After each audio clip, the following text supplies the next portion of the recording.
La sonde m'attirait à cause de la côté entrepreneurship. J'avais été chez Keteli et chez Keteli, on sentait qu'on perdait la flamme entrepreneur.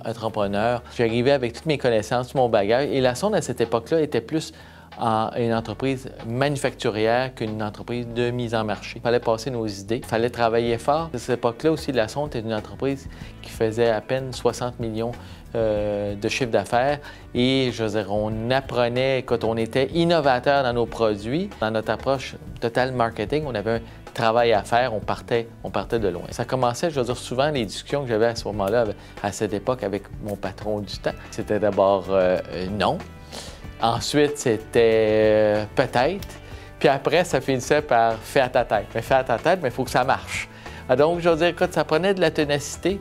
Mais moi, un fils d'entrepreneur, je me suis tout de suite plu avec l'organisation parce elle savait compter, elle faisait attention à ses sous, mais elle voulait réussir et tout était possible pour cette entreprise-là qui avait toujours eu un esprit de différenciation.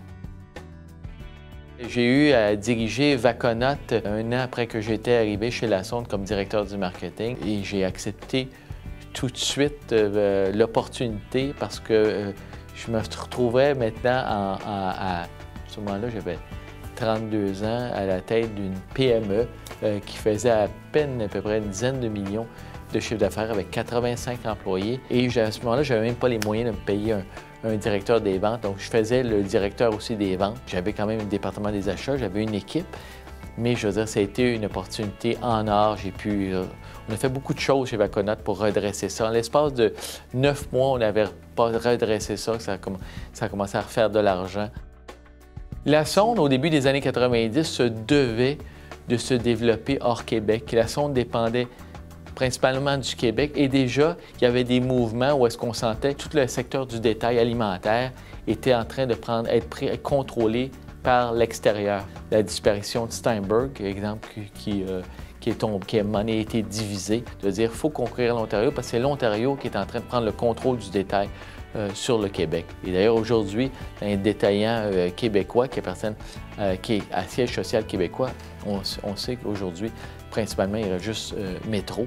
Donc, à ce moment-là, ce mouvement-là, on l'avait perçu. Et ça a tout le temps été notre souci dans les années qui ont suivi, 90 et 2000, dire où est-ce que vont nos clients, il faut être là. Mais pour conquérir l'Ontario, ça nous fallait du jus de pomme. On a mis la main sur Great Valley Juices dans les Maritimes, en fait, qui était Kobe, qu'on a converti en Great Valley Juices, parce que ça nous prenait une source d'approvisionnement de jus de pomme. Et vous allez dire, bon, pourquoi, je veux dire, pas en Ontario? Bien, à ce moment-là, en Ontario, il n'y avait rien de disponible, mais on savait qu'en ayant du jus de pomme dans les Maritimes, on pouvait l'expédier en Ontario. Et à cette époque, mettant la main sur la marque Allens et une autre usine dans les Maritimes qu'il a fallu consolider, mais la marque Allens, c'était une marque icône, historique dans l'histoire du jus au Canada. Ça nous a vraiment donné encore une position de force encore plus grande sur le marché ontarien. À la fois, on a conquis par des acquisitions bien stratégiques pour notre développement, mais à la fois, on n'a pas perdu une chose qui est dans l'ADN de la sonde, l'innovation, la différenciation. Vers la fin des années 70, IPA, qui était le premier carton avec le haut et la base en aluminium, où est-ce qu'on devait ouvrir le contenant avec une ouverture qu'il fallait percer le métal. Au début des années 90, on est allé chercher la technologie IPA-S, qui était IPA aseptique. Vers la fin des années 90, l'emballage IPA-S vieillissait. Il était aussi non compétitif versus les nouvelles tendances d'emballage. D'ailleurs, le premier équipement Prisma, tel qu'Oasis vous le retrouvez aujourd'hui, a été installé à Rougemont, une première mondiale à Rougemont, avec le travail de Tetra Pak. Les volumes qu'on vendait en IPA, les volumes ont quintuplé en Prisma et ça a été vraiment fulgurant comme croissance consommateur. Et on a fait 2 innovations sur cet emballage-là. Il n'était pas hermétique totalement, c'était refermable, mais après on est allé chercher le bouchon. Fait que 2 innovations qui ont fait que cet emballage-là continue sa croissance. C'est un des beaux projets et une des belles transitions dans le marché. Ça a marqué la fin des années 90. En 2004, En mettant la main sur Fairley, qui est devenu la Sonde Beverages de l'Ontario, on s'est renforcé au niveau des services alimentaires d'un point de vue à ce moment-là encore Est du Canada. 2007, une importance où on a mis la main sur les activités des jus prêts à boire de McCain. Ça nous a donné les équipements de leur usine du Nouveau-Brunswick, de l'Ontario et aussi dans l'Ouest canadien, une usine. On avait des clients qui nous réclamaient d'être pan-canadiens et on ne pouvait pas être pan-canadien tant qu'on ne trouvait pas la bonne opportunité. Dans la même année, on avait aussi toujours notre souci de diversification de la société au niveau de l'alimentaire. On avait des projets, exemple, pour des produits en pochon. On avait une connaissance, mais pas autant, exemple, qu'une entreprise comme Mondiv. Et est venue l'opportunité de mettre la main sur la société Mondiv, qui appartenait à deux actionnaires, Monopoly et Di Valerio, d'où le nom Mondiv.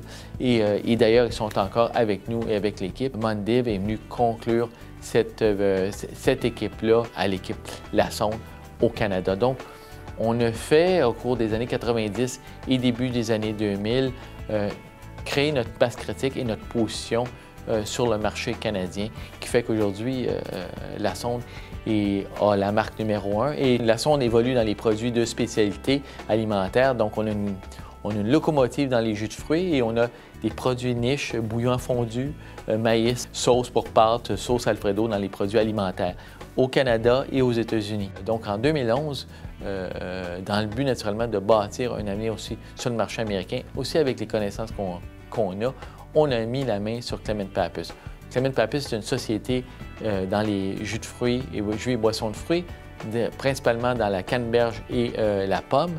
Et c'est la deuxième société en importance dans les marques maison aux États-Unis. Ça nous a permis de nous faire au marché américain, de regarder les opportunités, de mieux connaître le marché, qui fait qu'en 2014, on a fait l'acquisition de Apple & Eve.